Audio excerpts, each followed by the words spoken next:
David Bryson, and welcome to I Just Bought My Business, Now What? Buying a business or starting one can be an absolutely overwhelming experience. In fact, I liken it to drinking water out of a fire hydrant. There's just a lot of information and situations coming at you very quickly and in rapid fashion. So what I want to do is let you feel that you're not alone. And we're going to look at 6 things which can help you grow your business, whether you bought an existing one or started it from scratch. First thing we want to do is know how to stay motivated through every challenge. Way to do that is through having a great vision for your business. Next, we're going to look at your strengths and your weaknesses individually and those of your team. Then we're going to look at growth strategies. Are growth strategies different between if I bought a business and if I'm starting one from the ground up? Absolutely they are, and we're going to look at those. Then we want to talk about budgeting for what counts. Seems like when you buy a business, everybody comes at you and wants a piece of your money. Let's talk about some good ways to spend that on marketing and advertising. Next, it's all about the numbers. Numbers are so important, so I want to walk through what are some of the numbers we should be aware of on a daily basis in running our business. And finally, we're going to talk about customer service. To me, the foundation of an impeccable business is great customer service. So let's get started. So let's talk about staying motivated through every challenge, and the best way to do that is to have a vision for your company. Let's talk for a second. I'm going to tell you a story about how important having a vision is. Remember typewriters? Maybe some of you do, maybe some of you don't. There's a company called Smith Corona, and they really came to the typewriter forefront in the 1950s. Their stated mission was to create the best typewriter in the world. And they actually did for a time being. They were on par with IBM, they were innovating, they had worldwide sales, tremendous company. But where's Smith Corona today? They sell something called thermal imaging paper. I really don't know what that is, but I know it's not a typewriter because their vision or their mission statement did not allow for innovation and change. Let's back it up and say their vision had been to create a communication device that helped people communicate from now to infinity. Maybe when the word processor came out, they could have got in and said, hey, we can help people communicate. We're masters at this. And then when smartphones coming out, they already made hardware. We could all be communicating on a Smith Corona.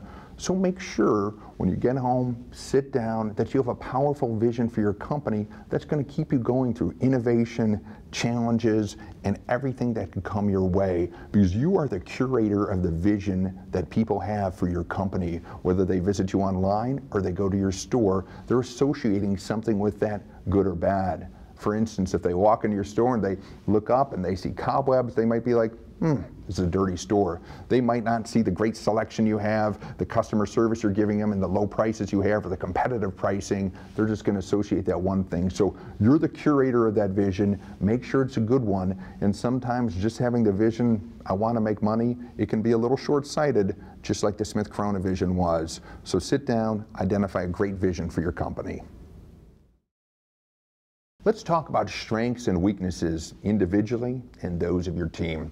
There's an old Clint Eastwood quote from a movie where he said, "A man's got to know his limitations," and never has that been more true than being an entrepreneur. You truly have to know what you're good at and what you're not good at. And most of us have a general or a vague awareness of what we excel at, whether it be sales or accounting or SEO or whatever your specialty is. And you probably got into fashion because you have a passion for fashion. But as we own that small business, there's going to be a number of other things that pop up: legal, HR, bookkeeping, purchasing, product assortments that you might not have been prepared for. So I really want to help you grow your individual strengths, sort of minimize the weaknesses, and look at those of your team. What I really recommend is buying a book called Strengths Finders, or going to a Tony Robbins website and doing something called a DISC assessment, because what it's going to tell you is what you're really good at and areas you need to improve in. Think about the Navy SEALs. They operate in 4-man teams, and there could be a sniper on that team, a demolitions expert, a communications person, and a medic. And that's because if they go on a mission and they think even they might have a long-range target in mind and they put 4 snipers on it, what happens if the mission changes and they have to go in? Then they need the demo person, and if someone gets hurt, they need the medic. Your team, as you scale your business, needs to be the same way. You need to have somebody who does SEO. That might not be the same person who does your social media, might not be the same person who does your sales forecasting. So make sure you can begin to specialize, and you do that by knowing what you're good at and what you're not so good at. I always believe that once you find out your strengths, you need to hit the gas pedal on those and really magnify those, but have that general awareness of what you're not good at. For example, I'm not a huge fan of accounting and bookkeeping, but I keep my hands in it just enough so that I know what's going on in my business. Might not enjoy it, but I don't want to minimize it either. And I try to do daily personal development. There's a great leadership coach out there named John Maxwell. And years ago, he wrote something that was called the law of the lid.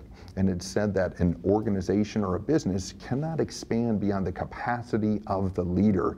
So while I'm doing the things I don't like the bookkeeping and the accounting, I'll listen to some personal development, whether it be Marie Forleo, Tony Robbins, Richard Branson, it doesn't matter, because I want to try to grow my weaknesses and expand my capacity so that my business can grow with me. So just think about how you can maximize your strengths, minimize your weaknesses, but always be growing. Let's talk about growth strategies and differences between if I bought an existing business versus that if I just starting one from the ground up. So sort of buying an existing business, a little like buying a used car. It all looks good when you're on the showroom floor and their fluorescent lights are shining and the wheels look good and it runs well on the test drive and the paint looks good. 3 days later you get home and maybe you realize, paint isn't so good, tires a little balder, take it for a test drive and a girl. So what can we do to we bought a machine, but we need to hone that machine, and that's where having that vision comes in, because you have to define the culture. The previous owner had a culture for that business. You have to start establishing the culture for your business. And one of the ways I wanted to do that was through customer retention. Customer retention is huge. I had a business with a database. I needed to grow that database even more. Great way just to start reaching out to people is writing them a handwritten thank you note saying, hey, thank you for coming to my store. Thanks for your last visit. I truly appreciate it. Just a very hands-on approach that is very cost effective as well, because the cost of retaining a client versus acquiring one is 6 to 1. Acquisition cost 6, retention 1. So thank you note could just be the cost of a stamp. Then the next thing I need to look at, whether I bought an existing business or I have a startup, is what is my USP? What is my unique selling proposition? And it could be your location, it could be your pricing, it could be your products assortment, it could be your customer service, it could be any number of things, but you really need to hone down on what that is so you can magnify that. For instance, I just bought a store, see customers coming in, hey, Mr. Smith, why do you come in my store twice a week? Oh, it's conveniently located on my way home from work. Oh, okay, great. Then I can look at my signage. Do I have adequate signage? Could I improve my signage to get an even better return on my location? That's really what you want to look at when you're buying an existing business, is what is working now, what is my USP, and how can I grow and expand that? Let's talk about growth strategies if I just started my business from the ground up, because they can be a little different. So let's talk about the modern day sales flow. The modern day sales flow is awareness, engagement, and conversions. So at the beginning, if you're just starting a business, you have to raise that awareness level, and that can be done in any multitude of ways. I'm going to give you some ideas that hopefully you can implement in your business. First thing I do is have a soft opening, which would lead up to a grand opening. I really want to get my community engaged and involved and know who I am. That's a huge thing. Next, social media. I want to make sure that I am on all forms of social media. What I usually like to do is to pick 2 to hammer on. For interest, maybe it's Pinterest and Instagram, but does that mean I don't want a presence on Twitter, Facebook, and LinkedIn? Absolutely not. I want to let people know I'm there, because if they go to search for me in some place, I want them to know I exist. Otherwise, I'm going to look like a dinosaur. Another way to grow your awareness is through your windows. People sometimes think of that as lost real estate, and we live in this transparent day where everybody wants to see in the store, but it's valuable real estate that you are paying money for. Maybe you have a couple windows that are, over the storeroom area. Use those to put up pictures, get some signage, communicate your vision of who you really are. Another great way to grow your business, do a pop-up. Let's say you open a mile away from a big mall with a movie theater. Maybe the purpose of the pop-up isn't to bring in revenue, but it's to go there, let people know who you are. Hey, we have a grand opening coming up. Hand out some flyers, bring awareness to yourself. Another great way to bring awareness is to do a partnership with someone in your strip mall or your location. Maybe there's an ice cream store and you say, hey, I'm going to host this event. Do you want to partner with me? Because it's going to help both your brands. What if you have a locally sourced commodity? There's a denim maker who makes only 100 pairs of jeans a month in your area. Bring them in for a demonstration, make a day out of it, make an event out of it, make it something special that no one else has. If you own a kids store, maybe you can do a fashion show once a month. Moms and dads love that. They love taking pictures of their kids, getting them dressed up, and they're gonna post it on social media. Another great way is goodwill in the community. The #1 franchisee for Nothing But Kanks, and I've heard this story many times, is she said the reason she is the #1 franchisee because she never says no to a charitable request. Doesn't matter, Girl Scouts, Boy Scouts, she'll give them a gift certificate, hand them a coupon, bake them a cake, because she's building goodwill in her community and she feels that is the foundation of what has helped to build her business. So there's so many different ways that you can bring awareness to your business when you just started out. Let's talk about budgeting for what counts, because when you buy your business or you start your business, it's what I call your Andy Warhol 15 minutes of fame. Everybody in the world seems to know you started a business or bought a business and they want something from you, usually money. When I bought my business, the Yellow Pages were calling me. Didn't even know the Yellow Pages existed anymore. So let's talk about where to spend the money to get some good ROI as quickly as possible. And I wish I could say there is a silver bullet, but you know what the silver bullet is? The silver bullet is doing some research and trying some different iterations of the things I'm going to talk about. For instance, I would have thought direct mail was dead. You hear all the statistics, by 2020, 80 to 90% of all video content will be online and nobody reads their mail anyways. I opened a business account with Chase a couple years ago. The way they found me was through direct mail. And I was like, wow, what a great thing. They lured me in. They gave me $300 for opening a business checking account, which I was going to open anyways, so I really benefited from the process. So give it a try and see if direct mail might not work for you. Like I said, you want to be on social media. You just want to make sure you have a presence. You're raising that awareness, and then the next level of that social media is truly engaging with people. When they comment on you, when they give you ratings and reviews, make sure you comment back. Start raising that engagement level. That is very important. Next thing, we've all heard of pay-per-click advertising. Is it worth it? Some say yes, some say no. And I think it really depends on boiling down, finding out how much is your target keyword. For me in my industry, my target keyword is $12 per word. So if I had a budget of $50 a day, $350 a week, $1,400 a month, I'd get 4 clicks a day, basically. 2% conversion rate, my average ticket price, $220. So I spent $1,400 to make $440. Is it worth it? So maybe if those 2 people develop into long-term clients, I can say, hey, it was worth it over the long term, but you really want to do your research and figure out, should I spend my time and money on social media, direct mail, pay-per-click? I personally, I would do a little of both at the beginning. Maybe I want to build up my SEO so I'm always going to be ranked highly. That might be a good place. Social media, might want to build on that platform if that seems to be where I have engagement with my clientele. So just do some iterations, do your research, and you're going to find out where your money is best spent. It's all about the numbers. Does everybody out there watch Shark Tank? What does Mr. Wonderful say? It's all about the numbers. There's even a cute little commercial out right now where he's talking to kids around a campfire and saying, once there was an entrepreneur who appeared on Shark Tank and he didn't know his numbers. And he gives some maniacal laugh and he goes off. But that is how important the numbers are, that you really need to know them. And there's so many numbers. So I'm just going to try to give you a brief breakdown of what numbers you should be aware of and paying attention to on a daily basis that's going to help you to grow your business and just be on top of things. Number one thing you want to look at is your profit and loss statement, or called a P&L. Basically, it is revenue minus expenses over a given period of time. Hey, in July, I sold 30,000, my expenses were 20, I made 10. Simple. Next, something called a balance sheet. Balance sheet is the macro picture. What it's showing is my assets, what I currently own, my liabilities, what I owe, and my shareholders' equity. Who owns a piece of my company? Maybe I own 60%, my Aunt Mabel owns 20%, and my sister owns the 20%. It gives the bigger scope of what is going on. So P&L, balance sheet, very important.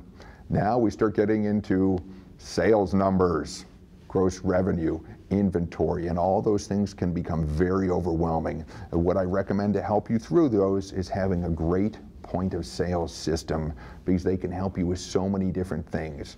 Like I said, inventory management. It can help you manage thousands of SKUs if you have an e-commerce business. It'll help you to put them on easily, take them off easily. It's going to allow you to do a little basic customer information, and I'm going to talk about CRMs in a minute, but even if you don't have a CRM, you should be entering information into your POS system. And the reason a point of sale system is so important and having all your numbers in a row is because when you buy a business or start a business, you might be passionate about it now, but someday you might want that exit strategy. And for you to present your business to someone else, it's going to need to have good, clean numbers. That's how important they are. Next, I want to talk about a CRM. And the R in CRM stands for relationship, customer relationship manager. Because what a CRM is going to do is it's going to help take my business from transactional to relational. And we talked about those acquisition versus retention costs before, and that's why it's so important, because it's so much more easier for me to sell to an existing client than to always be generating new ones. A great CRM is truly going to help me target with relevancy. Let's say I own a store right here, and I think my target client is going to be men 30 to 40 who live in the zip code to the left of me. But after a year of collecting data, I find out it's men 40 to 50 who live in the zip code to the right of me. Now I can target them with relevancy. And if I have a repeat client who keeps coming in and I know he likes a certain jean or a certain shirt, rather than just sending a general drip email, I can target him and I can say, "Hi, Mr. Smith, we got the new shirts and jeans in. We're doing a little sneak peek for our VIP clients the night before they get released. We'd love for you to come in." So it's a great way to reach out, make people feel special. Also helps you with continuity, because over time your staff is probably going to turn over, but your clients are going to stay the same. So years down the road, when it's new staff members, if you have all the customers' information in the database, it's going to help them to feel important throughout time, and for the staff to know what their likes, dislikes are, spouses, birthdays, kids, important anniversaries, and anything that they might want to buy clothing for. The other thing that it helps me with is loyalty tracking. I'm a huge fan of loyalty tracking. You should have tiered A+, A, B, C, and D clients. F clients, I don't want them. They're fired. But how I determine my A+ and my A and my B clients are by the frequency of which they shop and how much they spend. Then for my A+ clients, maybe they get 15 touches a year. My A clients, 12 touches a year and a set of steak knives at Christmas. Whatever it is, you need to figure out a loyalty tracking program for your customers and implement it so they feel special, and that's going to help you grow your business over time. Next, I want to talk about customer service. And to me, customer service is the foundation of building a great business. I'm going to paraphrase a quote by Sam Walton, the founder of Walmart. And in it, he basically says, there's only one boss, the customer. And he can fire everybody in the company from the chairman on down by where he chooses to spend his money. And that is so true. Everything is at the whim of the customer, and we have to listen to them.